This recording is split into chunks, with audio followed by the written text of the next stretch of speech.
Olá, quero compartilhar una predicación con mis hermanos de língua espanhola. Um abraço a todos os meus irmãos de língua espanhola que nos acompanham, aos meus irmãos de Paraguai. Não sabia que o nome Assunção, da capital do Paraguai, é dedicado a Maria Santíssima, a Assunção de Nossa Senhora. Se Deus permitir, com toda certeza, em uma oportunidade, estarei com vocês. Preciso de um convite de um padre, assinado pelo bispo, né? Para que possamos ir aí e fazer uma missão. Muito obrigado, muitas gracias a todos os hermanos que assistem missionário. Gracias por todas as bendiciones de vosotros para comigo. Queridos irmãos, queridas irmãs, estamos diante de um tema, continuamos no mês das vocações, e neste mês das vocações temos um tema importantíssimo. Eu creio que emerge no meio de tudo isso a possibilidade de falarmos um pouco sobre um tema que hoje me é muito caro falar, porque outrora, antes de ser católico, era um tema que muito gostava de trabalhar, de executar, no sentido de chamar os irmãos católicos de idólatras. E por sinal, este texto de hoje, e não apenas de hoje, semana passada, né, estamos acompanhando que este tema, ele se dá exatamente não em função, já ficou uma coisa até desgastante falar, mas certa ocasião São Paulo disse: eu não me canso de vos falar as mesmas coisas, porque é para o vosso bem, né? E como muitas pessoas não querem aprender, querem continuar mesmo numa ignorância, como não tem nada a ver com as imagens católicas que veneramos, né? É necessário, é oportuno que, junto com a liturgia diária, possamos trabalhar esse tema que está sobressaltando, está mostrando com muita transparência, com muita clareza, que idolatria nada tem a ver com as imagens católicas que veneramos, as quais não prestamos em nenhuma medida um culto de latria, um culto de adoração, mas sim um culto de dulia. E a Maria Santíssima um culto de hiperdulia, porque julgamos que os maiores santos e santas que a igreja venera, nenhum deles pode comparar-se com a santidade de Maria Santíssima. Então, se aos santos e santas prestamos um culto de dulia, a Maria Santíssima prestamos um culto de hiperdulia, que nada tem a ver com o culto de latria, de adoração, que é prestado unicamente à Trindade. E vamos ler. Gostaria, desculpe-me, missionário, você gosta de Antigo Testamento? Gosto, sim.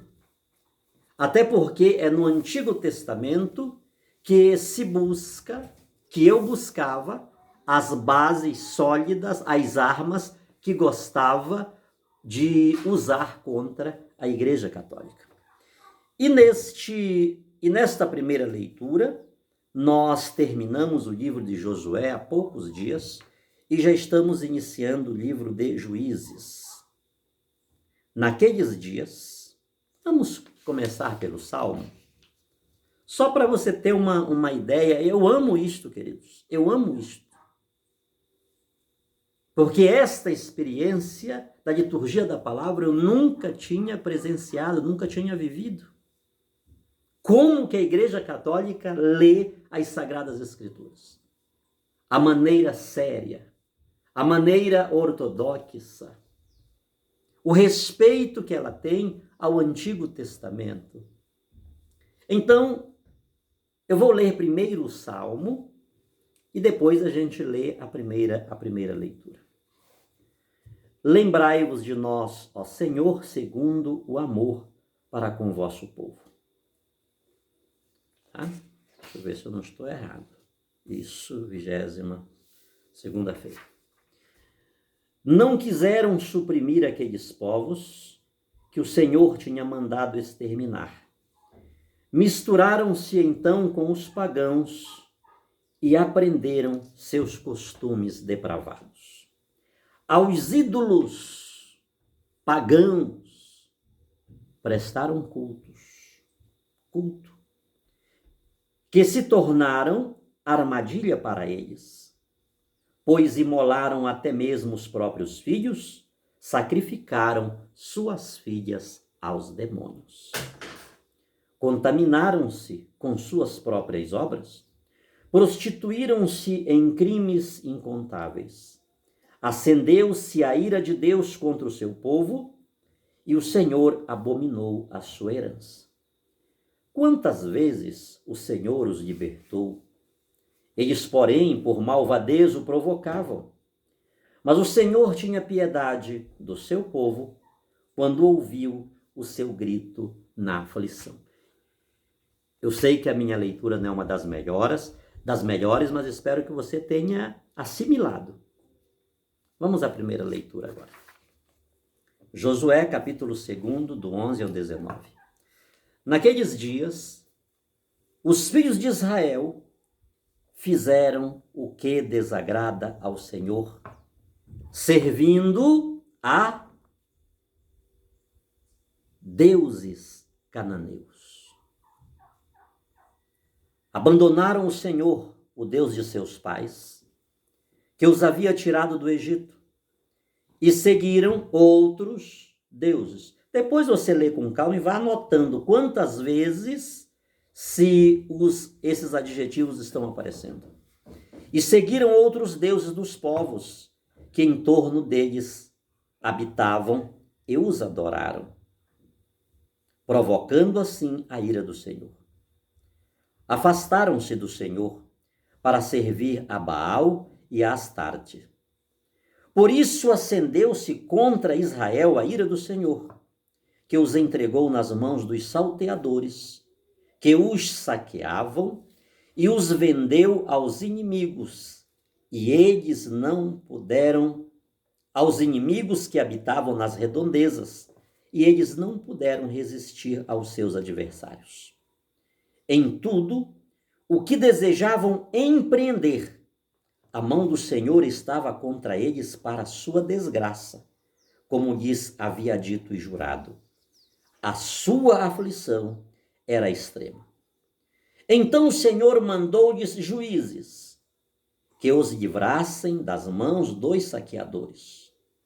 Eles, porém, nem aos juízes quiseram ouvir, e continuavam a prostituir-se com outros deuses, adorando-os, prestando-lhes um culto de latria, prestando-lhes um culto de adoração, dizendo-lhes: tu és o nosso Criador, dizendo-lhes: fostes vós que nos tirastes do Egito. Tu és o Senhor da minha vida.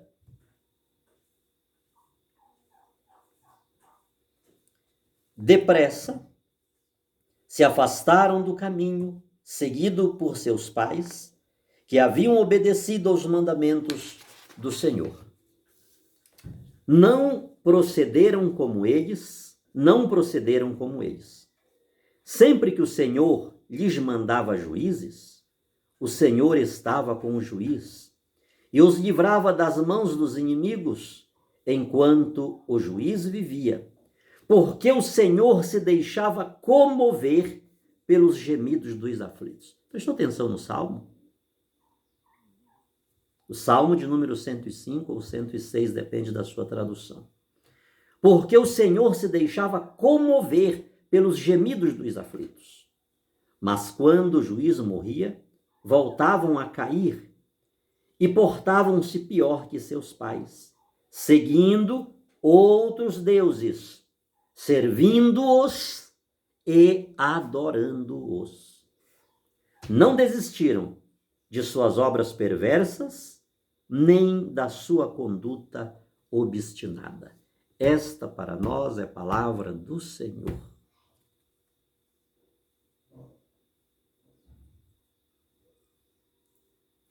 Exatamente quando a igreja está desenvolvendo o tema das vocações,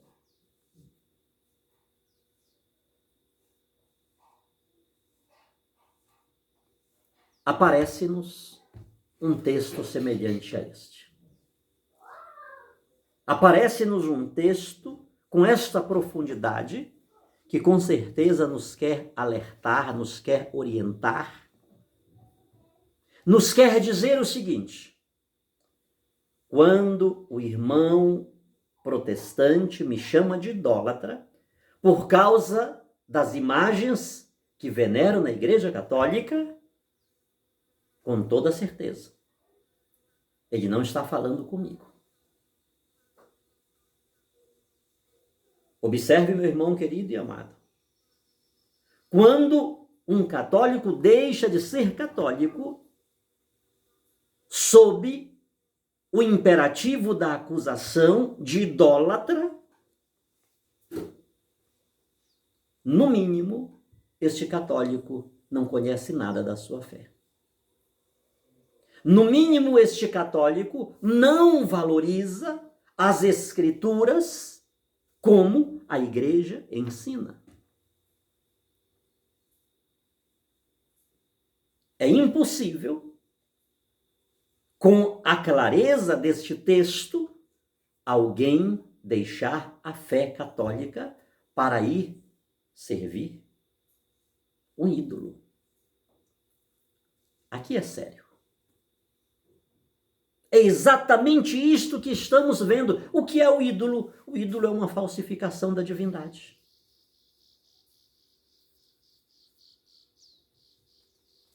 Quando eu deixo a igreja de Jesus Cristo, quando eu deixo este rebanho, este redil, para ir para uma outra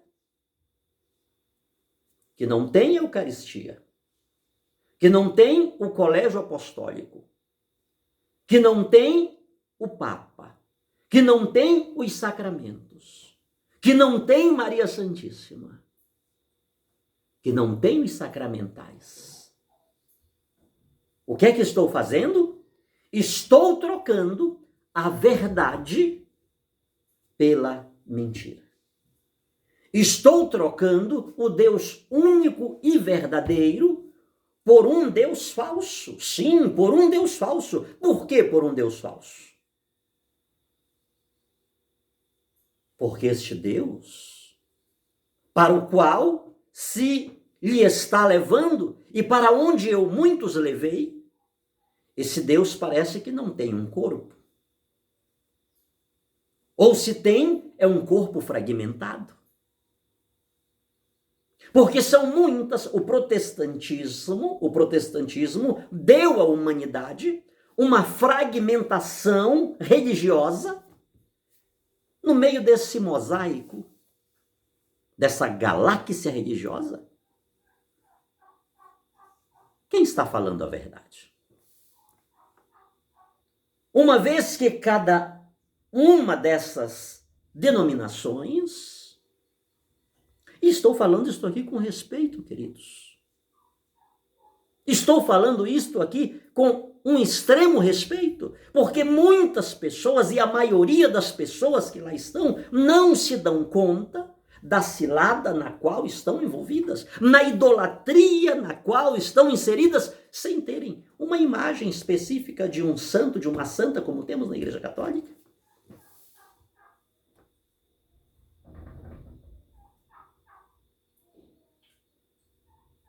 As pessoas estão literalmente na condição de ovelhas sem pastor. Eles dizem, não, nós somos a igreja e Cristo é a cabeça, sim, mas e daquela outra? Ela também é a igreja que tem Cristo por cabeça? E a outra?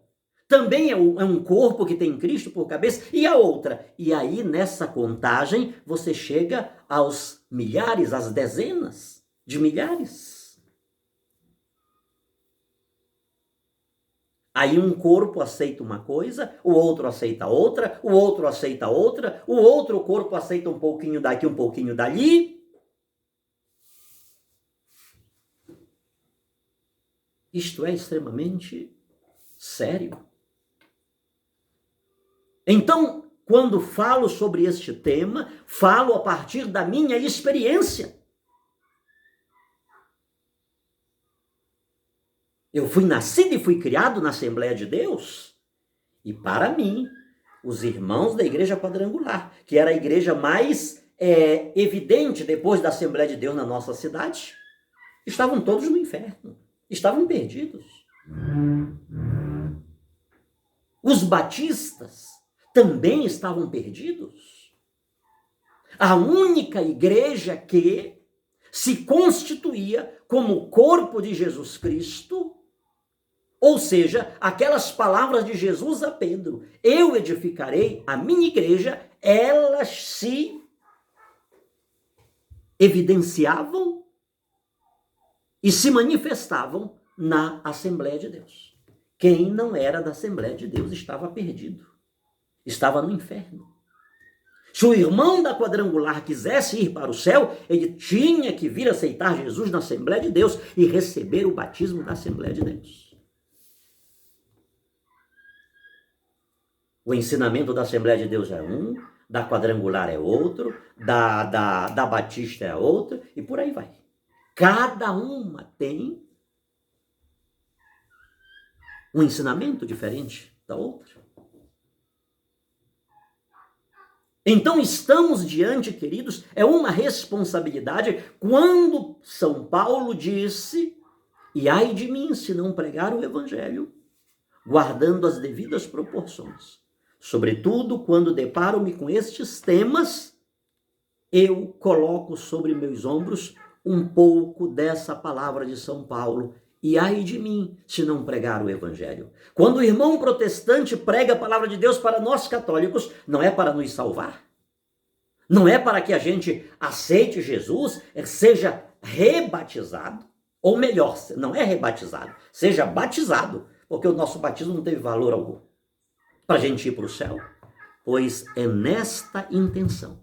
Se de lá para cá isto se constitui para eles uma verdade, pois daqui para lá é que esta verdade se constitui em toda a sua plenitude.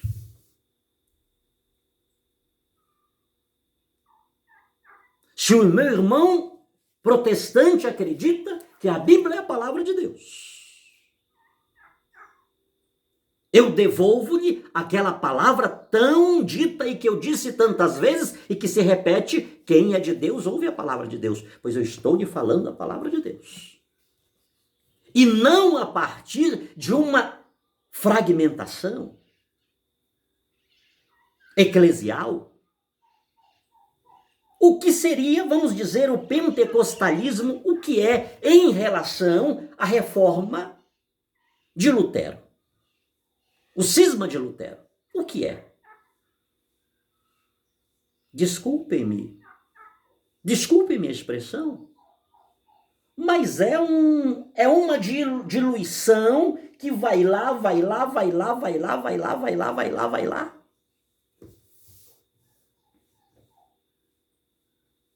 Porque os reformados não os aceitam. As igrejas históricas não os consideram como cristãos adequados, que obedecem. Por exemplo, não vamos nem pegar o ramo pentecostal.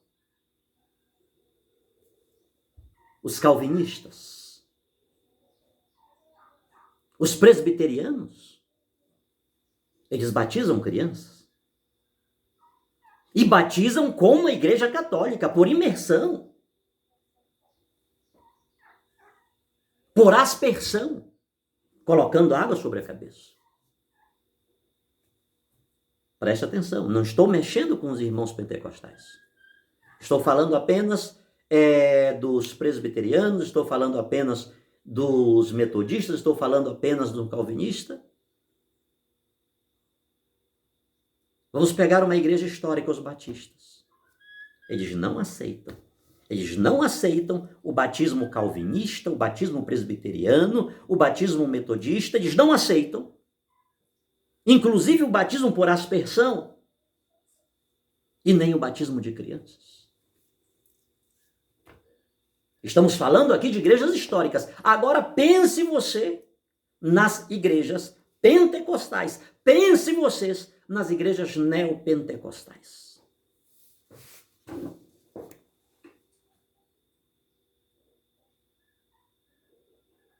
Se o meu irmão acredita que ele está de posse e não precisa colocar os 7 livros deuterocanônicos da Bíblia Católica, basta os que tem aqui, os 66 da Protestante. Se você acha que este livro é o livro sagrado, é a palavra de Deus, reveja a sua vida imediatamente. Reveja a sua vida imediatamente, porque se você diz que o católico, se não aceitar Jesus, ele vai para o inferno, pois eu devolvo para você esta mesma afirmação. Se você não fizer uma revisão na sua vida, você pode estar com os pés no inferno. Neste mês vocacional, a liturgia da palavra traz para nós este tema da idolatria, que Deus tanto condenou, que os judeus tanto condenaram e que a Igreja Católica há 2000 anos condena radicalmente este tema. Este texto emerge dentro de um contexto politeísta. É por isso que você vê várias vezes ídolos, deuses, ídolos, deuses, ídolos, deuses. E quando um texto está falando de imagens, está falando de imagens de ídolos, imagens de falsos deuses, imagens de uma falsificação da divindade.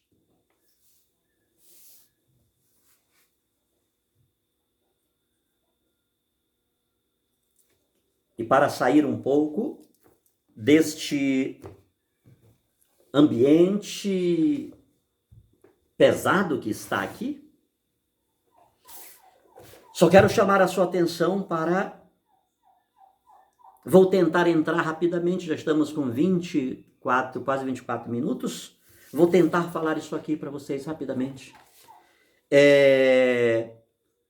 Semana passada, ainda no sábado, o que foi que encontramos na primeira leitura, no último capítulo de Josué? Encontramos o povo dizendo para Josué. Josué disse: se vos parece mal servir ao Deus que vos tirou do Egito, escolhei a quem quereis servir, porque eu e minha casa serviremos ao Senhor. E foi quando o povo disse: não, vamos servir ao Senhor. Tá bom? Vamos servir ao Senhor. Tirai do meio de vós os deuses estranhos. Isso está em Josué capítulo 24, do 14 ao 29. E Josué escreveu estas palavras no livro da lei. O povo fez um juramento que iria servir ao Senhor, e não os deuses do Egito, não os deuses dos amorreus, dos cananeus, dos ferezeus, dos jebuseus, dos heteus, dos heveus.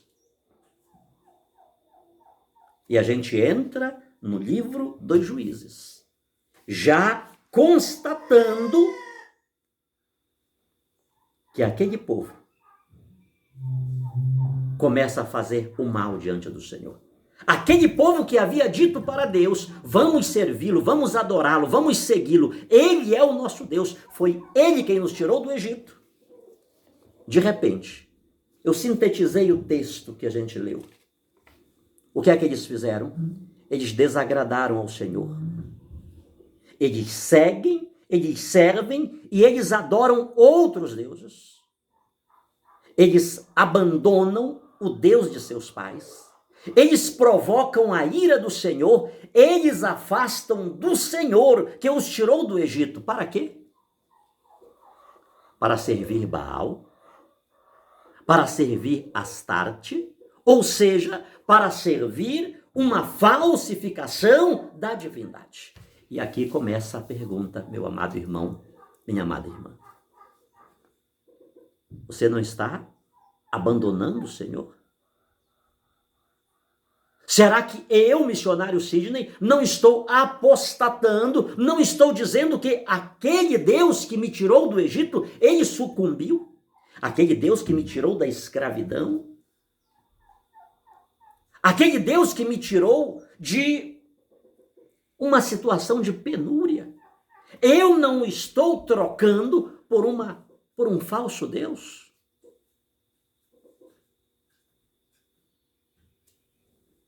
Esse falso Deus, ele é representado numa imagem. E essa imagem não fala, não enxerga, não escuta, não cheira, não anda, não pega, não abraça, não acolhe.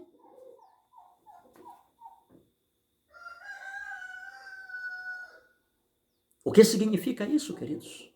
Quantos de nós estamos abrindo mão daquilo que é verdadeiro, daquilo que é sólido, daquilo que é consistente, por aquilo que é falso? Quantos de nós estamos abandonando uma casa construída sobre a rocha por uma construída sobre a areia? Servir os ídolos, adorar os ídolos é construir uma casa sobre a areia e ela não vai aguentar as tempestades, os ciclones, os vendavais, os turbilhões.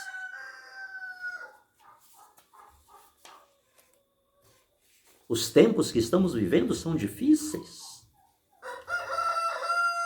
E a tendência é ficar pior.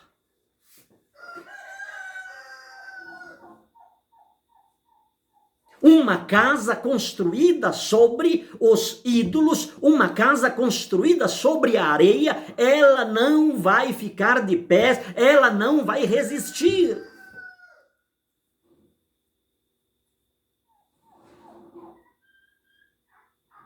Quer ver uma realidade bem clara? Quando você troca a tua família por um relacionamento extraconjugal, por uma paixão desenfreada, você está trocando Deus pelo ídolo. Você está abandonando uma casa construída sobre a rocha por uma casa construída sobre a areia. E você está dando tudo de si para construir uma casa sobre a areia. E essa casa não vai resistir. Ela pode aguentar hoje, amanhã, depois. O meu salário é baixo nesta empresa. Eu trabalho, eu me esforço. Sou um funcionário, um colaborador padrão. E alguém dá uma ideia. É possível a gente dobrar esse salário. Vamos lá? Quando você aceita o esquema, você está trocando Deus verdadeiro pelo ídolo. Você está trocando, abrindo mão de uma casa construída sobre a rocha por uma casa construída sobre a areia, que vai acabar inclusive com a tua reputação e você vai ter muita dificuldade para conseguir mercado depois.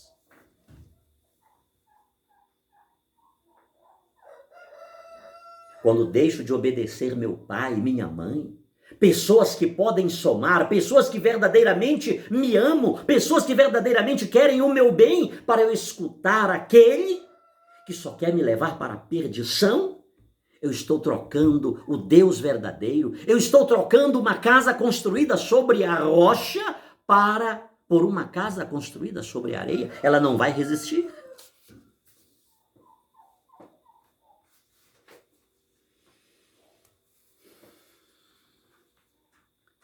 Tão depressa, como diz o texto, aquele povo afastou-se do caminho seguido por seus pais, que obedeceram os mandamentos do Senhor. Vamos para o resultado. Quando trocamos a casa sobre a rocha pela casa sobre a areia, quando deixamos o Deus verdadeiro pelos ídolos, o que acontece? Deus os entrega aos salteadores. Tenhamos cuidado com isso. Atenção, meu irmão amado, meu irmão querido. E estes salteadores estão tirando a tua última lã. E estes salteadores vão te deixar na rua mendigando. Você está entendendo o que estou falando? Cuidado com esses pactos. Cuidado com esses sacrifícios. Cuidado com esses desafios. Porque os lobos estão travestidos de pastores. Cuidado. Deus não trabalha dessa forma. Quando trocamos o Deus verdadeiro pelos ídolos, Deus nos entrega aos salteadores, e esses salteadores, parece que eles estão falando a verdade, estão fazendo cair fogo do céu, e tantas pessoas estão se deixando levar. Segunda coisa, eles não conseguem resistir seus adversários. Ontem conversei à tarde quase 1 hora com uma irmã.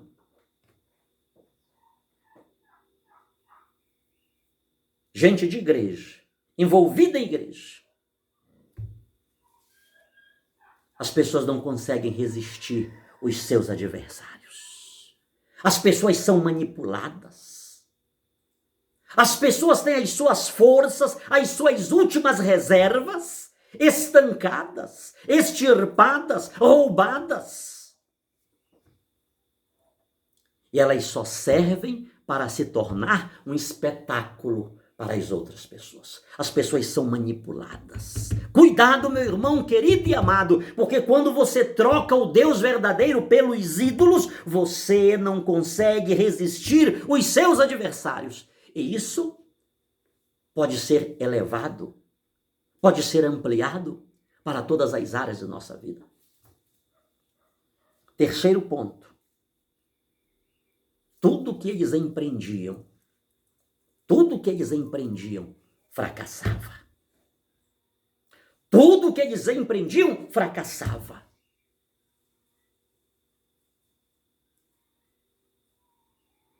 Isto é sério, meu irmão amado, meu irmão querido? Como é que está a nossa vida? Será que não estamos trocando Deus verdadeiro pelos ídolos, pelos falsos deuses, pelas falsas divindades? Quantas pessoas estão tão manietadas? Elas já foram roubadas. Elas estão vivendo de aluguel, porque com as suas próprias mãos elas deram aquilo que tinha, querendo comprar Deus, querendo comprar a bênção de Deus, querendo comprar a cura, a libertação, a vitória, querendo comprar a esposa, o marido, querendo comprar bens.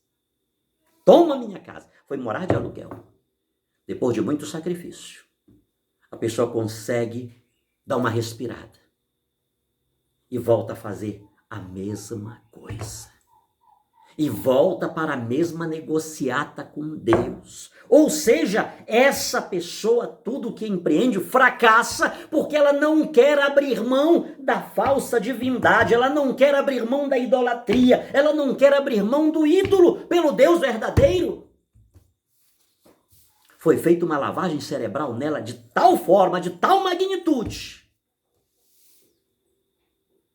que tudo que ela enxerga como Deus, único e verdadeiro, é aquele ídolo. Em quarto lugar, aquele povo que deixou o Deus verdadeiro pelos ídolos, a sua aflição era extrema.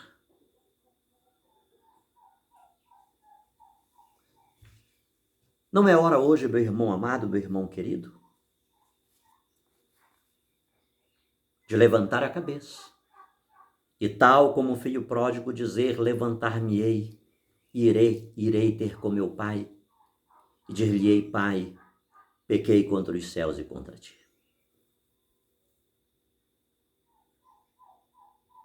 A sua aflição era extrema. A sua aflição era extrema.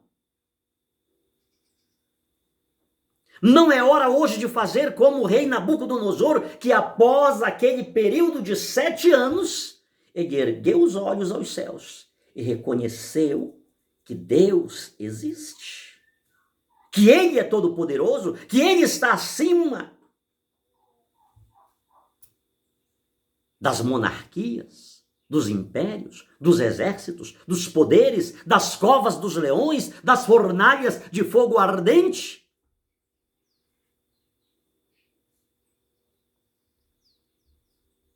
Será que hoje Deus não está falando comigo e com você para nos voltarmos a Ele de verdade, porque a aflição só tende a ficar mais intensa? Não é hora de levarmos a nossa vida de fé a sério? Com aquele Deus que abandonamos, achando que agora iríamos adorar o Deus verdadeiro? Agora vamos dizer para este: foi tu que nos tiraste do Egito.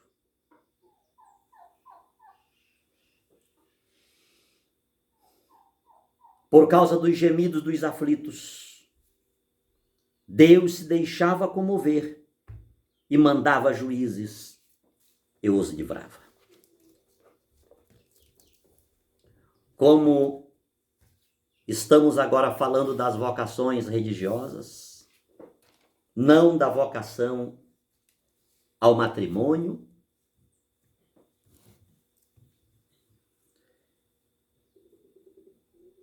a minha pergunta é: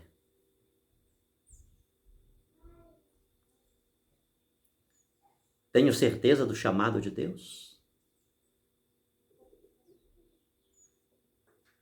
Eu quero ser um religioso, uma religiosa para quê?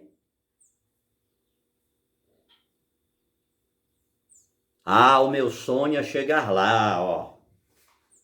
O meu sonho é usar uma cruz peitoral. E o que eu tiver que fazer agora, eu vou fazer.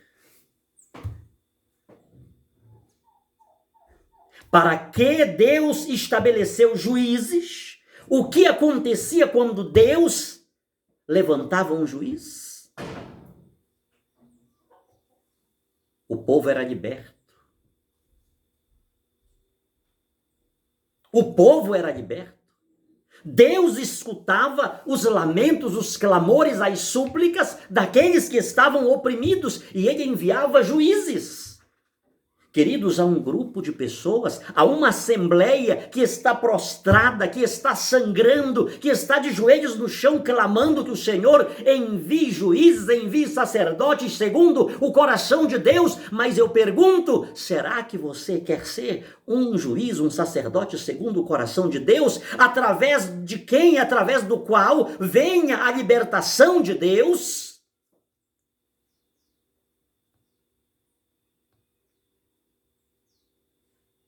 Será que você não está brincando com o chamado?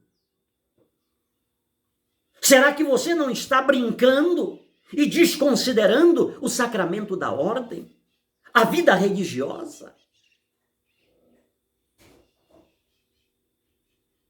Será que você não se deixou levar pela insensibilidade e tanto faz choro, dor, lamento, opressão? Isso não te comove nada? Será que você está no lugar certo?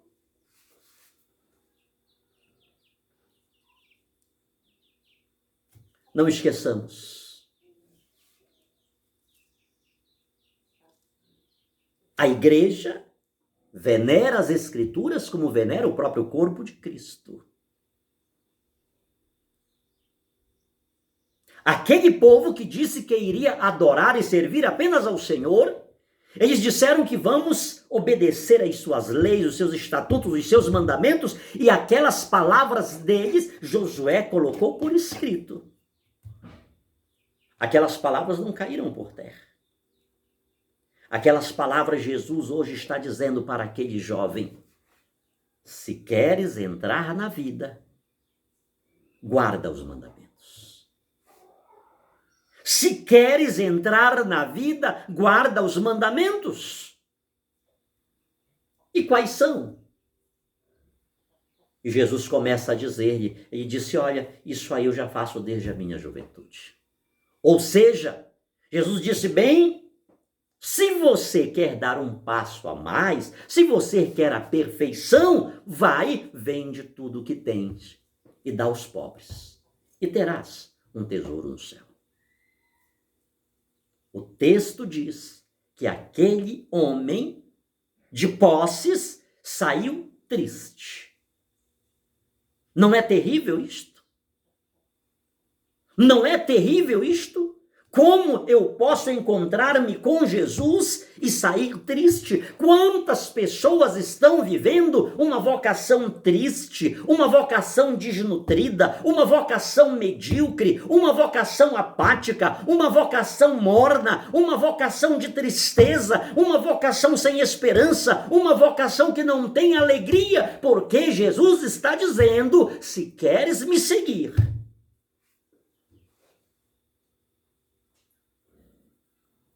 é preciso abrir mão de tudo.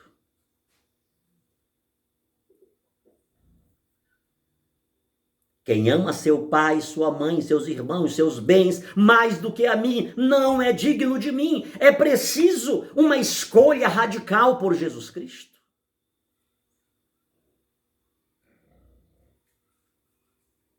Que Deus nos abençoe, que Deus nos guarde, que Deus nos ilumine, que desça e que derrame-se sobre todos nós a bênção desse Deus Todo-Poderoso, que é Pai, Filho e Espírito Santo.